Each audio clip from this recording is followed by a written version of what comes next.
오늘 성경은 디모데전서 5장 17절부터 25절에 있는 말씀입니다.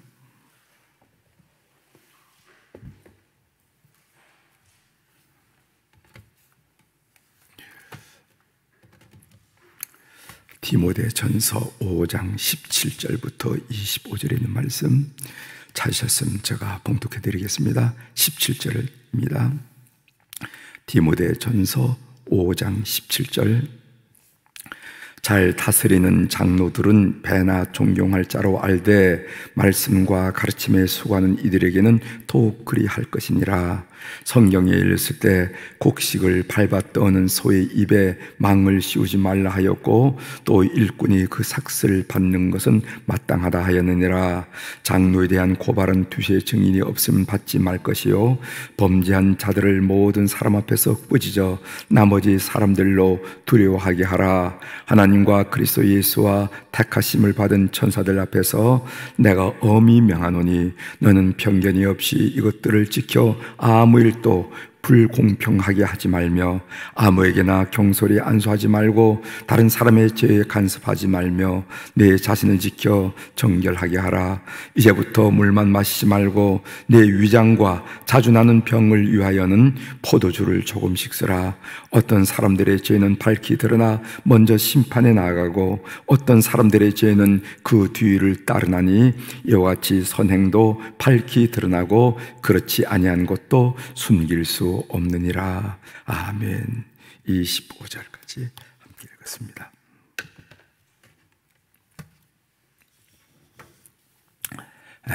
오늘 우리가 읽은 이 말씀을 중심으로 주제를 말씀을 가르치는 자를 더욱 존경하십시오, 이런 주제로 함께 좀 은혜를 나누고자 합니다.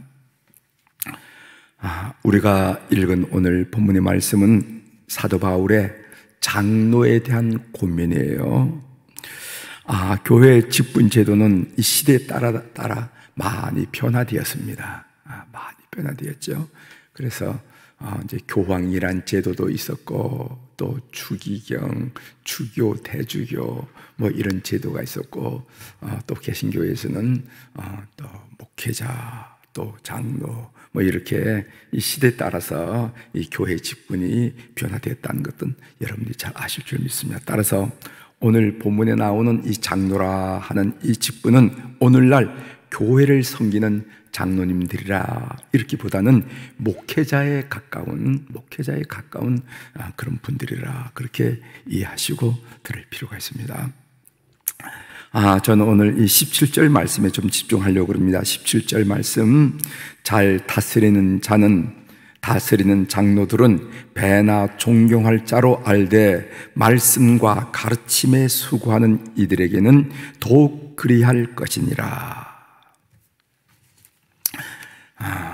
60이 되면서 어느 순간 이 설교하는 이 자리가 행복한 자리라라는 그런 생각이 마치 바닷가에 가면은 썰물, 밀물이듯이 밀물처럼 저희 가슴에 이렇게 퍽 차오르는 거, 밀려오는 걸 그런 걸 느낀 적이 있어요.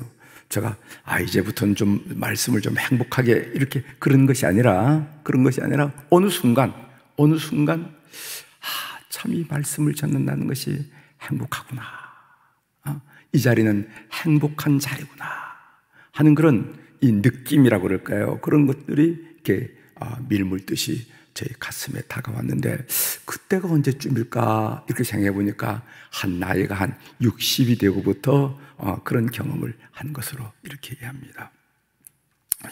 여러분, 설교하는 저의 모습이 행복해 보이십니까? 아니면은 그렇지 않아 보이나요? 대답을 네. 행복해 보이기를 바라고 저는 이렇게 어느 순간에 있든지 이렇게 행복한 그런 설교를 하고 있습니다. 그렇다고 지금 설교 준비가 저절로 된다 그 말은 아니에요. 어느 때는 몇 시간을 책상에 앉아서 애쓰지만은 한 줄도 쓰지 못한 때도 많이 있습니다. 설교단은 대학 강단처럼 지식을 전달하는 곳이 아니에요. 그러면 조금 좀 쉬울지도 모릅니다. 독서하고 읽은 정보, 지식을 전달하면 끝나니까. 그러나 이 설교단은 삶을 변화시키는 곳이라는 거죠. 그러니까 한 줄 한 줄 쓸 때마다 성령님께 매어 달리지 않을 수가 없고 애쓰지 않을 수가 없어요. 그럼에도 불구하고 어느 순간부터 이 설교단에 설 때마다 행복감을 느끼고 있습니다. 흔히 설교를 하나님의 말씀을 대언하는 것, 이렇게 정의를 해요. 그렇죠? 하나님의 말씀을 대언해 주시겠습니다. 뭐 이렇게 소개도 하고, 그래서 설교를 하나님의 말씀을 대언하는 것이라고 이렇게 정의를 하는데 맞는 말입니다. 저는 그 정의를 좀 구체적으로 이렇게 말하기를 좋아합니다. 어떻게 말하는가 하면은, 설교란 내가 성경 말씀을 통해 만난 하나님을 나의 언어로 증언하는 것, 증거하는 것, 이것을 보고 설교라고 한다. 그렇게 해서 후배들에게 가르치기도 하고 또 그런 기회가 있으면 가르치기도 합니다. 설교가 뭐냐? 설교라는 것은 내가 성경 말씀을 통하여 어떤 특별한 어떤 영적 경험이라기보다는 이 성경 말씀에 집중해서 성경 말씀을 통해서 만난 하나님을 나의 언어로, 나의 표정으로, 나의 제스처로 증거하는 것을 보고 설교라 그런다. 예를 들어서 우리가 구약에 보면 역사서가 나옵니다. 역사서, 열왕기, 상하, 역대기, 상하, 에스라, 느헤미야 다 역사서로 구분할 수 있는 거죠. 이 역사서란 무엇입니까? 그것은 사가가 역사적인 사실들을 통해서 만난 하나님을 사가의 언어로 증언한 것을 보고 우리가 구약 역사서라 그런다는 거죠. 신약의 복음서라는 게 뭡니까? 복음서가 마태 기자가 예수님 따라다니면서 마치 기자가 기자 수첩에다가 적듯이 그게 아니에요. 신약에서 복음서라는 무엇인가? 그것은 복음서 기자가 마태면 마태, 누가면 누가, 요한이면 요한, 복음서 기자가 그 기자가 만난 하나님, 그 기자가 만난 예수님을 복음서의 기자의 언어로 증언한 것이 바로 마태, 마가, 누가, 요한복음이에요. 그래서 사실 그런 복음서는 그들의 설교나 마찬가지입니다. 다시 한번 정리합니다. 복음서 기자가 만난 예수님을 복음서 기자의 언어로 증언한 내용이 오늘 우리가 읽고 은혜 받고 있는 복음서라 하는 것입니다. 따라서 설교란 설교자가 하나님의 말씀을 통하여 만난 하나님을 설교자의 언어로 증언 또는 증거하는 것이라, 이렇게 정리를 할 수가 있습니다. 그렇기 때문에 이 설교자의 언어로 증언되는 설교에는 다음과 같은 세 가지 요소가 반드시 있어야 된다고 저는 가르쳐주고 있어요. 세 가지 언어가 뭔가, 세 가지 요소가 뭐냐? 하나는 논리적인 요소, 두 번째로는 구체적인 요소, 세 번째로는 고백적 요소가 있어야 된다는 거예요. 그래야 설교가 완성이 된다, 이렇게 말하고 있습니다. 이 논리적인 요소란 말이 무슨 말인가? 그것은 인간은 인식 능력을 가졌기 때문에 논리적으로 설명해야만 그 내용을 이해할 수가 있습니다. 그 논법이 3단 논법이든지 아니면 기승전결이든 간에 아무튼 사고의 흐름이 매끄러워야 그 내용을 잘 전달할 수가 있고, 그 내용을 듣는 청중들, 교우들이 목사님이 저 말씀을 하시는구나 라고 이해할 수가 있어요. 이야기가 왔다 갔다 한다거나 또는 정말 어디서 좋은 말 많이 갖다 붙인다고 해서 설교가 되는 건 아니에요. 설교. 그래서 설교에는 논리적인 요소가 반드시 있어야, 사고의 흐름이 매끄러워야 듣는 사람들이 저 말씀을 저렇게 하시는구나 라고 이해할 수 있다는 겁니다. 두 번째로는 이 구체적인 요소인데, 이것은 뭐냐면 대개 종교적인 진리는 사변적이거나 관념적이거나 추상적이에요. 그렇죠? 종교인데, 그죠? 우리가 무슨 실물 경제를 다루거나 정치를 다룬다고 그러면 그럴 필요가 없습니다. 그러나 종교적 진리는 사변적이고 관념적이고 추상적이기 쉬워요. 설교가 사변적이고 관념적이고 추상적이 되면은 지식을 주는 즐거움은 우리가 느낄 수가 있습니다. 그렇지만은 삶의 영향을 주지는 못한다는 거예요. 그래서 어떤 때는 우리 목사님이 참 저 본문을 해석하는 그 해석이 참 독창적이다, 그런 즐거움을 느낄 수도 있고, 또 우리가 묵상하는 가운데 여기 이런 뜻이 있구나, 그래서 스스로 설교를 준비한 사람들이 흐뭇해할 수도 있고, 여러분들이 듣는 사람들이 독창적이다, 색다르다, 이렇게 할 수가 있어요. 그러나 그것은 사변, 지식이 주는 즐거움이에요. 지식이 주는. 여러분, 저도 문학책을 좋아합니다만은 이 문학책을 읽다 보면은 저도 깜짝 놀랄 때가 있어요. 왜냐하면은 이런 내용을 이렇게 표현할 수가 있구나, 그 표현의 기술에 스스로 놀라가지고 줄을 밑을 줄거놓고 나도 이렇게 표현해봤으면 좋겠다 하는 그런 즐거움이 있어요. 이것은 지식이 주는 즐거움이라는 겁니다. 예수님은요, 하늘의 진리를 땅에 살아가고 있는 인간의 삶에 영향을 주기 위해서 어떻게 하냐면 일상에서 일어난 일들 비유로 많이 사용했습니다. 예수님의 말씀은 거의 비유예요. 여러분, 이렇게 나오잖아요. 천국은 마치 뭐뭐와 같으니, 천국은 마치 보화를 살아가는 장사와 같으니, 다 이 예수님의 말씀이 그렇게 나갑니다. 그래서 청중들이 그들의 생활에 적용하고 또 생활에 도전받고 실천하도록 말씀하는 것이 예수님의 말씀이에요. 저는 설교를 준비하는 데 있어서 설교를 이 설교에는 구체적 요소가 필요한데 구체화시키기 위해서 예화를 찾아내는데 많은 시간을 할애합니다. 독서를 할 때도 이거 참 좋은 예화라면 반드시 별표를 쳐놓고 접어놓고, 신문 한 쪼가리를 읽더라도, 다른 사람의 무슨 얘기를 듣더라도 꼭 메모를 해요. 그래서 좋은 예를 제가 찾아내면요, 마치 보화를 발견한 듯한 즐거움을 얻습니다. 참 좋은 예다. 여러분, 한번 생각해 보시길 바랍니다. 설교를 듣고 난 다음에 무슨 내용이 여러분 마음속에 오래오래 남을까? 무슨 내용이? 다른 말은 다 잊어버렸을지라도 예화가 생각이 나서 여러분의 삶에 적용이 되지 않으시던가요? 그리고 예화가 주는 그 구체화, 그것이 그렇게 설교에 영향력을 끼친다는 겁니다. 무슨 목사님이 무슨 말을 한지 한 30분 동안 무슨 말인지 잘 모르지만 그 얘기가 마음에 담겨져 가지고 그 얘기 때문에 삶을 할 때 우리 목사님이 그런 말씀 하셨는데, 그런 예화를 하셨는데 하면서 그것이 여러분들에게 도전을 주고 여러분에게 격려를 주고 여러분 생활에 영향을 주는 것을 우리가 발견한다는 겁니다. 이런 이유 때문에 예수님은 저 들판에 꽃을 보라, 하늘 나는 새를 보라, 저 새가 언제 먹을 거 걱정한 거 봤니? 새가 얼굴에 주름살을 이마에 주름을 지어본 거 봤니? 하면서 가르쳐요.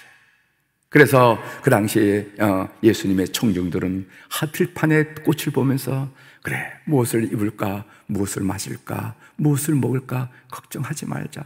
우리 주님이 들판 얘기하지 않았느냐? 하늘나는 새를 보면서 그래, 우리가 무엇을 먹을까 걱정하지 말라.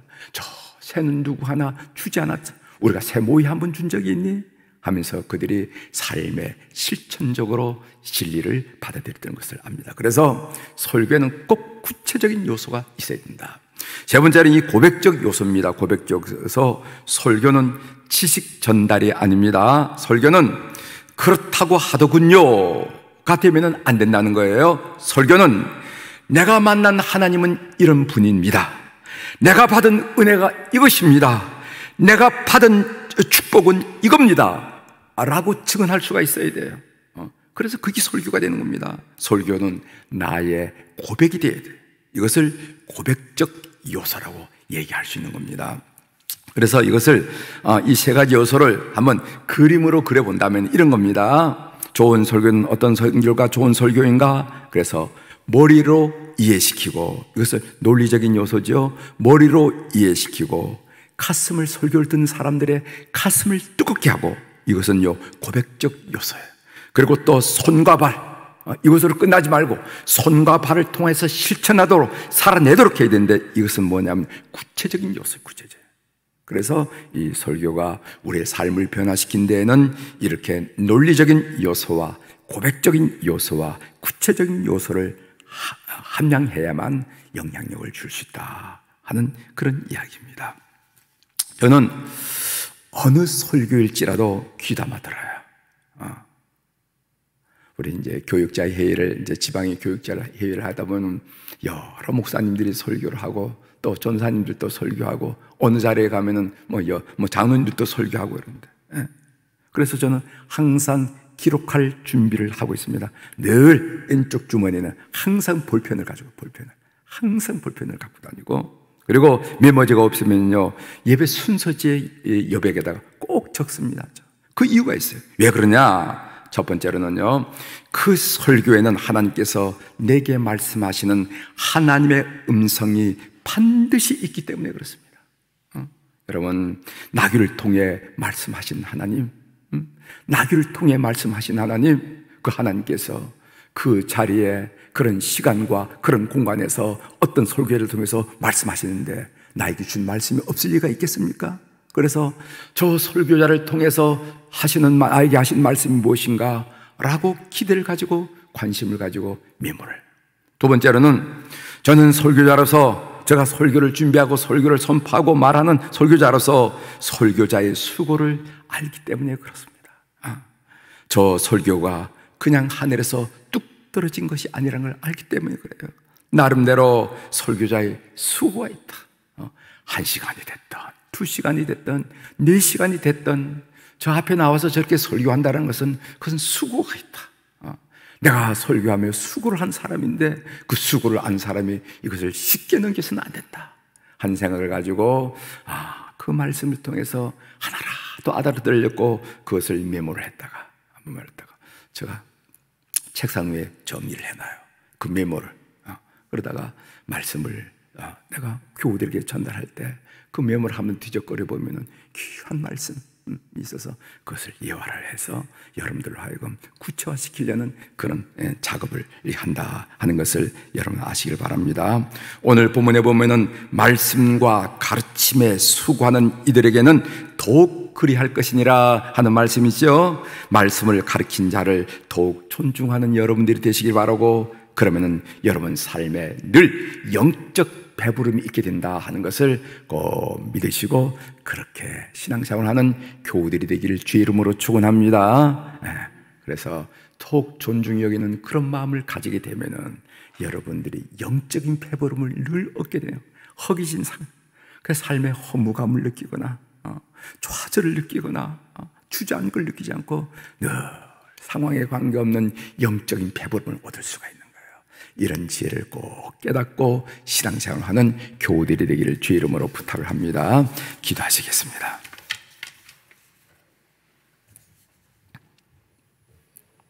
하나님 아버지, 오늘 바울 사도는 디모데에게 교우들에게 가르치를 말씀 그리고 가르침을 하는 장로들을 더욱 존중히 여기라 하는 말씀을 통해서 그 이유가 무엇일까? 우리가 그렇게 존중히 여기다 보면은 우리가 영적인 배부름에 늘 충만하다는 것을 우리가 신앙생활을 통해서 깨닫기 때문에 그 말씀을 하셨구나 하고 동의를 하게 됩니다. 오늘 이 새벽에 난 우리 모든 교우들도 참으로 말씀을 선포하고 가르친 자를 존중히 여김으로 말미암아 늘 배고프지 않고 영적인 배부름으로 만족하며 행복하며 감사하며 즐기는 우리 교우들의 삶이 될 수 있도록 은혜를 베풀어 주옵소서. 오늘도 우리 사랑하는 교우들이 주님 앞에 귀한 물질을 올려드렸습니다. 많아서 드린 것도 아니고 쓸 데가 없어서 드린 것도 아니고 쓰고 남아서 드린 것도 아니고 소중한 땀과 눈물의 결실인 귀한 물질을 주님 앞에 올려드리고 오늘 또 주님을 바라봅니다. 눈 밝으신 우리 하나님 아버지, 귀 밝으신 우리 하나님 아버지, 이름들을 사연들을 통촉하여 주시고 우리 하나님이 얼마나 멋진 하나님이신지, 우리 하나님의 사고가 얼마나 깊고 높고 넓으신지 삶을 통하여 경험할 수 있도록 이 헌금을 주께서 연락하여 주시옵소서. 오늘 또 병원에서 또 가정에서 치료받고 회복하는 환우들을 위하여 다시 한번 이 새벽에 하나님 바라보며 기도합니다. 이제 30일 날에 또 병원에 입원하여 시술하는 우리 권사님도 있는데, 하나님 병원에 있는 분이나 아니면 바깥에서 치료하는 분이나 오늘 또 시간과 공간을 초월하신 성령님께서 그들의 영혼을 방문하여 주시고 그들의 심령을 방문하여 주시고 그들의 육체를 방문하여 주셔서 어려운 입장이지만은 늘 주님과 내밀한 교제 가운데 있게 하시고 하늘이 주는 소망과 위로와 평안으로 충만케 하여 주시고 그들 심령 속에 모든 부정적인 감정은 다 깨뜨려 버려 주시고 우리 주님이 주신 소망과 기대와 기쁨과 확신으로 충만케 하시고 그들의 육체도 가장 가는 시필줄에까지 가장 작은 세포에까지 주님께서 치료의 광선을 비추어 주심으로 말미암아 이 세상에 그 어떤 의술도 따를 수 없는 놀란 은혜를 경험하며 회복하는 우리 교우들이 될 수 있도록 은총을 베풀어 주옵소서. 우리 사랑하는 안나 여선교 회원들, 우리 모세 남선교 회원들, 젊은 날 세상의 손짓과 유혹이 적지 않았지만은 몸된 교회를 위해서 수고했던 그 걸음들, 그 손길들을 생각하며 오늘 또 축복합니다. 하나님, 하루의 여정을 봐도 그 저녁 황혼역이 서쪽 하늘을 붉게 물들며 황홀하게 만드는데 우리 어른들의 이제 남은 여생이 더 황홀해질 수 있도록 은총을 베풀어 주옵소서. 영육간에 강건하게 하시고 기도마다 응답하셔서 믿음의 열매가 자손들 가운데 풍성함을 보게 도와주시고 그 무엇보다도 심령 우리 주님의 품 안인 천국에 대한 소망이 날로 확실해지는 은혜를 허락하여 주셔서 죽음을 넘어서 뵙는 천국의 소망으로 가득 찬 어른들이 될 수 있도록 은혜를 베풀어 주시옵소서. 오늘 이 새벽에 우리 자손들을 위하여 기도합니다. 대상급으로 준 자손들, 눈만 감으면 기억되는 그 이름들, 그 얼굴들을 오늘 또 간절한 마음으로 주님 앞에 올려드리오니 주여 저희들의 기도를 기억하여 주시옵소서. 코로나 상황에서도 해에서 분투하는 자녀들이 있습니다. 직장으로, 사업으로, 학문으로, 그리고 또 낯설고 물설은 군대에서 국방의 의무를 감당하는 우리의 자손들이 있습니다. 뿐만 아니라 대학 수능을 이제 50여일 앞에 놓고 마지막 질주하고 애쓰는 자손들도 있습니다. 결혼을 원하는 자녀들, 생산의 축복을 기대하는 자녀들, 출산을 원하는 자녀들, 그리고 직장 생활을 원하는 자녀들, 그리고 회복을 원하는 자녀들 다 있사오니 낱낱이 주님 앞에 고백할 때마다 주님께서 들으시고 하나님의 위대하심을 드러내 주시옵소서. 그래서 한 발짝 떨어져 멀찌마치해서 하나님의 역사하신 것을 보면서 고개를 끄덕거리며 그러면 그렇지, 좋으신 하나님을 고백하는 우리 교우들의 삶이 될 수 있도록 저희들의 기도를 이 새벽에도 받아 주시옵소서. 오늘 또 하늘의 주권과 땅의 주권을 가진 우리 주님의 이름으로 선포합니다. 내 영혼이 잘된 같이 범사가 잘되고 강건한 축복을 오늘 이 새벽에는 우리 교우들, 그리고 7시에 이 말씀을 들으면서 하루를 준비하는 온 교우들 가운데 늘 함께 하시기를 우리 주 예수 그리스도의 이름으로 축복하며 기도 올리옵나이다. 아멘.